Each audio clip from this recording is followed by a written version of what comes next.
All right, so we are doing 1993, number 28. This one's kind of, you'd actually need a calculator. When they were doing this test, I believe you're allowed to use a non-graphing calculator. So if we get it to the form where we could just plug it into a scientific, that's what we want to get to. The test formats are obviously different. So here's what I see. My first observation is that is almost the same as that. The only difference are opposites of each other. Here, that's positive. Here, it's negative. Here, that's negative. That's positive. So I am able to do this. I can factor -1 out and make them the same. Looky what we have here now.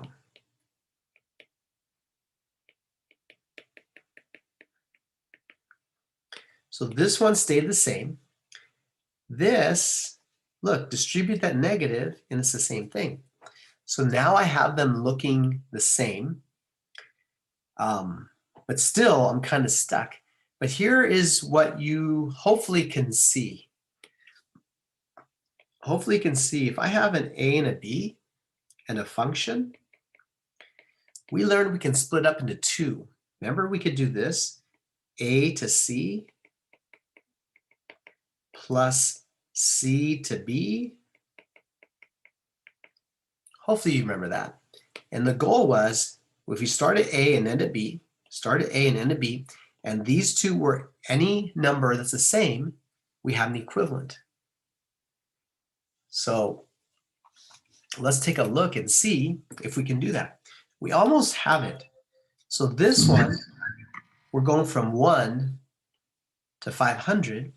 If this were 502, we would have matching middle numbers. So we want to have matching middle numbers. So I'm going to flip the 2 and the 500. But remember what happens when you flip?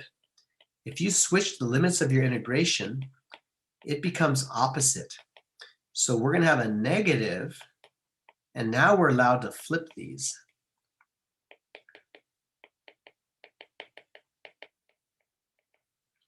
And these two negatives make a positive, right?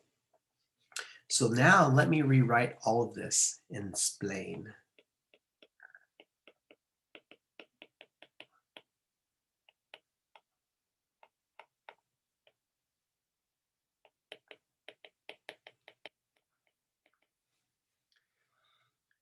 I need to make my box a little bigger. Oh, I just moved it down. I didn't make it bigger. Try that again. Okay. So here is the deal. These numbers are the same. So it's equivalent to integral from 1 to 2. I can rewrite this as 1 integral from 1 to 2 of 13 to the x minus 11 to the x dx using the property up here. If you have your starting and ending, A and B, and these two are the same, I can combine this down to 1. That's what I did. Now it's a matter of using the fundamental theorem. What's the antiderivative of 13 to the x? 13 to the x is almost I am my own grandpa. So 13 to the x is like e to the x. It's itself, except let's think about that. When you take the derivative of this, normally you multiply by the ln of your base. But if you do that, you'd end up with that over here, but it's not there, so it must have canceled out with ln of 13. And similarly, ln of 11 here. Double check, take the derivative of that, and you should get that. Take the derivative of that, and you should get that. Now you plug in 2 and you plug in 1, and you get your answer. So it's going to be 13 squared over ln of 13 minus 11 squared over ln of 11 minus, then you plug in 1, 13 to the 1 over ln of 13 minus 11 to the 1 over ln of 11. And you just pop that in your calculator. I'm not going to do that, but you just do that and you get your answer. And that is that problem.